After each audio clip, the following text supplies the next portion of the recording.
నమస్కారం. ఘంటారావానికి స్వాగతం. ముందుగా ప్రధానాంశాలు. ప్రజల పురోభివృద్ధి వికసిత్ భారతే లక్ష్యంగా కేంద్ర బడ్జెట్. మొత్తం 50,65,345 కోట్ల వ్యయంతో పద్దు.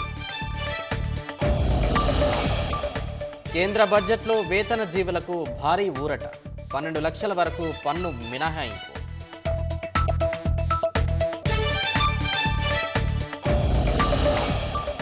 మౌలిక సదుపాయాల కల్పనకు కేంద్ర బడ్జెట్లో పెద్దపీట. రాష్ట్రాలకు వడ్డీ లేకుండా 1,50,000 కోట్ల రుణాలు అందిస్తామని నిర్మలమ్మ ప్రకటన. అభివృద్ధి పెట్టుబడులకు బడ్జెట్ ఊతమిస్తుందన్న ప్రధాని మోదీ. దేశ ప్రజల ఆకాంక్షలు నెరవేర్చే ఆస్కారం ఉందని ఉద్ఘాటన.